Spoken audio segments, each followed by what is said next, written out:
दोस्तों, क्या president Joe Biden jail जाने वाले हैं? आज का हमारा टॉपिक जनरल अवेयरनेस के पॉइंट ऑफ व्यू से बहुत ही इंपॉर्टेंट है। मेरा नाम है प्रशांत मावानी। आप देख रहे हैं स्टडी क्लोज। आप मेरे दूसरे लेक्चर्स जैसे कि द हिंदू एनालिसिस, इस टाइप के लेक्चर्स क्यूरियसली एजुकेशन पर देख सकते हैं। आगे बढ़े उससे पहले डियर फ्रेंड्स, एक बहुत ही इंपॉर्टेंट बात, answer writing is a skill. और कोई भी स्किल जो है उसको हम सीख सकते हैं प्रैक्टिस के माध्यम से। उस स्किल में हम महारत भी हासिल कर सकते हैं। आंसर राइटिंग मेंस एग्जामिनेशन को क्रैक करने के लिए, मेंस एग्जामिनेशन में अच्छे मार्क्स के लिए एक बहुत ही क्रूशियल, बहुत ही इंपॉर्टेंट स्किल है। आंसर राइटिंग कोई ऐसी चीज नहीं है कि आज एक दो दिन में आप सीख लेंगे। थोड़ा वक्त लगेगा, थोड़ी मेहनत करनी पड़ेगी, थोड़ी प्रैक्टिस करनी पड़ेगी। With right guidance you can S answer writing. आप इसमें महारत हासिल कर सकते हैं। इसी चीज को ध्यान में रखते हुए स्टडी ग्लोस ने आंसर राइटिंग का कोर्स लॉन्च कर दिया है। एक बहुत अच्छा डिस्काउंट भी इस पर चल रहा है। Make the most out of it और आज से ही आंसर राइटिंग की तैयारी स्टार्ट कर दीजिए। नाउ डियर फ्रेंड्स, प्रश्न यह है कि क्या जो बाइडेन साहब जेल की यात्रा में जाएंगे? आज हम इस डिस्कशन में इस विषय के बारे में सारी इंपॉर्टेंट चीजों को डिस्कस करने वाले हैं। आपको यूएसए के पॉलिटिक्स के बारे में, यूएसए में फेडरल इंपीचमेंट की सिस्टम जो है वो कैसे काम करती है उसके बारे में भी पता चल जाएगा। और अगर आप अपने मेंस एग्जामिनेशन का सिलेबस देखेंगे तो उसमें दिया गया है कि हमारा कॉन्स्टिट्यूशन और दुनिया के दूसरे देशों के कॉन्स्टिट्यूशन में क्या क्या डिफरेंस है। तो ऐसी थोड़ी बहुत चीजें जो है वो आपको पता होनी चाहिए। ये आपके सिलेबस का पार्ट है। नाउ आपकी स्क्रीन पर हैं केविन मैकार्थी। केविन मैकार्थी जो हैं वो हाउस ऑफ रिप्रेजेंटेटिव्स के स्पीकर हैं, यानी कि वहां की जो लोकसभा है उनके स्पीकर हैं। अब इंपीचमेंट की प्रोसेस जो है, या फिर इंपीचमेंट की जो पूरी इंपीचमेंट यानी कि अपने प्रेसिडेंट को हटाना, फेडरल इंपीचमेंट यानी कि प्रेसिडेंट को हटाने के लिए जो कॉन्स्टिट्यूशन में जो स्टेप्स दिए गए हैं उसको कहते हैं impeachment, right? Now dear friends, अगर आपको प्रेसिडेंट को हटाना है तो सबसे पहला जो स्टेप लेना पड़ता है दैट इज एन इंक्वायरी। और ये इंक्वायरी जो है इसको लॉन्च कर दिया है केविन मैकार्थी ने। फॉर्मल इंक्वायरी की शुरुआत हो चुकी है। इंक्वायरी इसलिए हो रही है क्योंकि जो बाइडेन और उनके परिवार, खास करके उनके बेटे की बात करें जिनका नाम है हंटर बाइडेन, तो उन पर यह इल्ज़ाम है कि हंटर बाइडेन ने अपने पिताजी का नाम यूज़ करते हुए अपने पिताजी की पद को उनका एब्यूज़ करते हुए कि भाई पिताजी जो है वो वाइस प्रेसिडेंट थे। बाराक ओबामा जब प्रेसिडेंट थे तो उस समय पर जो बाइडेन वाइस प्रेसिडेंट थे।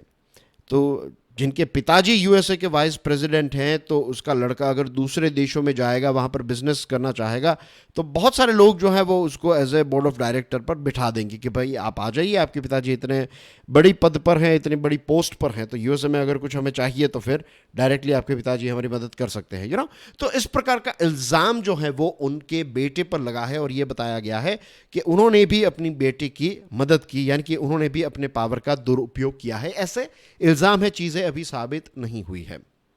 पॉल्स की बात करें तो वी नो के 2024 में प्रेसिडेंशियल इलेक्शन होने वाले हैं और कहीं ना कहीं पॉलिटिक्स या फिर पॉलिटिकल माहौल जो है वो यूएसए में और ज़्यादा सीवियर और ज़्यादा हॉट होता जा रहा है। और व्हाइट हाउस यानी कि प्रेसिडेंट का घर जो है उनकी तरफ से ये स्टेटमेंट आया है कि ये जो इंक्वायरी की शुरुआत की है, this is an extreme politics at its worst, right dear friends? तो सबसे पहले तो हम ये समझते हैं कि रीज़न क्या है, राइट? कौन कौन से ऐसे कारण हैं। एक ब्रीफ तो मैंने आपको दे दी। केविन मैकार्थी जो हैं उन्होंने बाइडेन साहब पर ये इल्ज़ाम लगाया है, या फिर ये कहा है कि उन पर ये इल्ज़ाम है कि उन्होंने अपनी पद या फिर अपने पावर का दुरुपयोग किया है, ऑब्स्ट्रक्शन किया है और इसके साथ साथ करप्शन भी उन्होंने किया है। एक छोटी सी बात जो आपको पता होनी चाहिए, इससे ही आप इस डिस्कशन को समझ पाएंगे, वरना थोड़ी कन्फ्यूजन आपको हो सकती है। आई एम श्योर आपको पता होगा कि जो बाइडेन साहब जो हैं वो यूएसए में जो दो पार्टीज है ना, एक है democratic party D, right? Democratic party को रिप्रेजेंट करते हैं, उनके मेंबर हैं। और मिस्टर ट्रंप जो हैं वो ऑफ कोर्स रिपब्लिकन पार्टी को रिप्रेजेंट करते हैं या फिर उनके मेंबर हैं। तो रिपब्लिकन्स जो हैं वो बेसिकली ऑपोजिशन में हैं। अब रिपब्लिकन्स जो हैं उनका दावा क्या है कि हंटर बाइडेन जो हैं उसने बहुत सारे बिजनेसेस फॉरेन में किए और इन फॉरेन के बिजनेसेस में से हंटर बाइडन ने लाखों करोड़ों रुपए कमाए हैं, और जब ज़रूरत पड़ती थी तो अपने पिताजी के साथ भी बातचीत करवा देता था। यूक्रेन की एक कंपनी है बुरिस्मा, तो इस बुरिस्मा कंपनी में से $5 मिलियन हंटर बाइडन को मिले और $5 मिलियन जो है वो सीनियर बाइडन यानी कि जो बाइडन को मिले। इस प्रकार के इल्ज़ाम जो है वो रिपब्लिकन्स ने जो बाइडन साहब पर लगाए हैं। तो दिस आर द रीजंस जिसकी वजह से इंक्वायरी की शुरुआत जो है वो हुई है। अब दूसरा प्रश्न ये उठता है कि ये इंक्वायरी जो है वो कब तक चलेगी, क्या इसकी कोई डेडलाइन है? The answer is no. USA के सिस्टम में ऐसी कोई सेट डेडलाइन या फिर सेट रूल्स नहीं है जिससे हम कह सकें कि इसकी टाइमलाइन जो है वो या फिर इतने दिनों के अंदर ये खत्म हो जाएगी, राइट। अभी फॉर्मली ये इंक्वायरी जो है ये 12 सितंबर 2023 को लॉन्च हुई है। अब एविडेंस कितने कलेक्ट होते हैं, एविडेंस क्या क्या है, उनका एनालिसिस होगा, ये सारी चीज़ों में बहुत ज़्यादा वक्त जो है वो लग सकता है।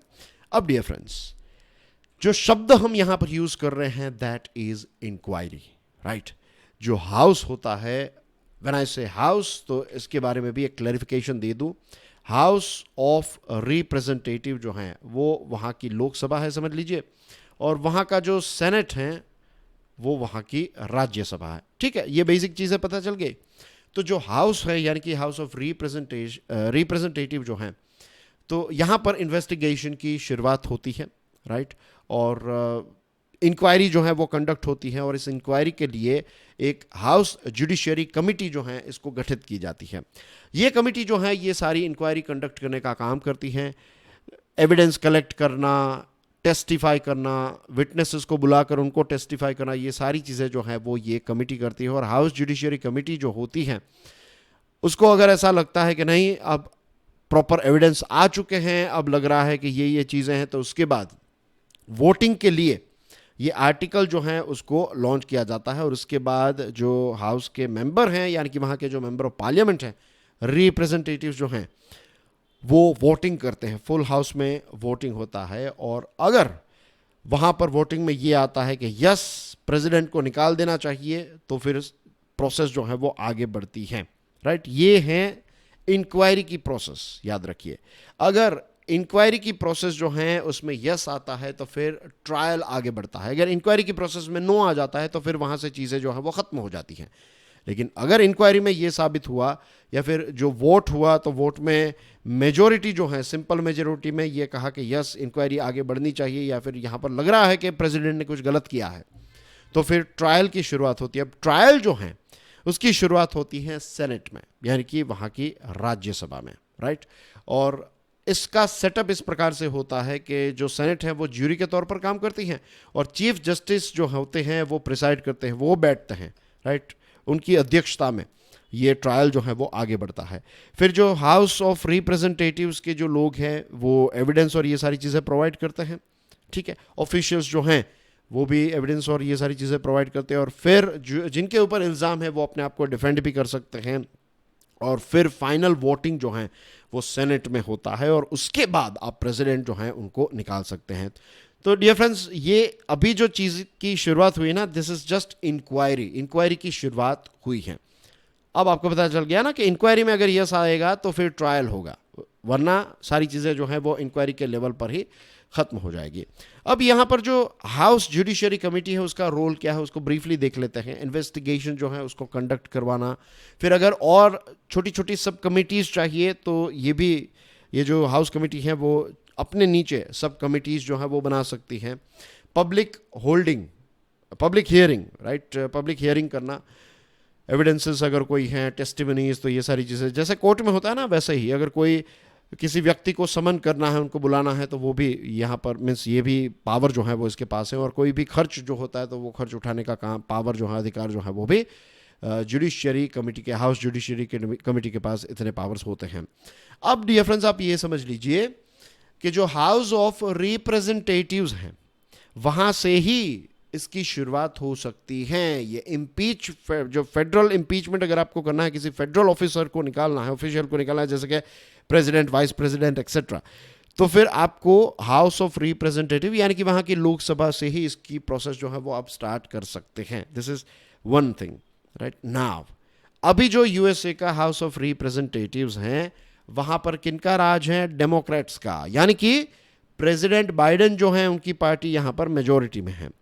इन केस अगर चीज़ें सेनेट की तरफ जाती हैं तो वहाँ पर आपको 2/3, अगर ट्रायल आगे बढ़ता है तो 2/3 मेजॉरिटी चाहिए, और सेनेट जो है वहाँ पर भी डेमोक्रेट जो हैं वो चीज़ों को कंट्रोल कर रहे हैं, राइट। तो आई होप आप इतने समझदार, मीन्स आई एम श्योर आप समझदार हैं, और आई होप कि आपको इसका आंसर जो है वो मिल गया है। समझ गया ना आप कि हाउस ऑफ रिप्रेजेंटेटिव्स में और सेनेट में दोनों जगह पर बाइडेन साहब की पार्टी यानी कि डेमोक्रेट्स की ही मेजॉरिटी है। तो क्या आपको लगता है कि वो आगे कुछ इसमें होगा? सोचिएगा इसके बारे में। That's everything from my side. Thank you very much for your love and support. And dear friends, जो आंसर राइटिंग का कोर्स है, अच्छा डिस्काउंट चल रहा है, make the most out of it. Don't wait कि भाई आंसर राइटिंग हम बाद में स्टार्ट करेंगे, ऐसा मीन्स कल कभी नहीं आएगा। Start it from today itself. Thank you very much. God bless you all. जय हिंद।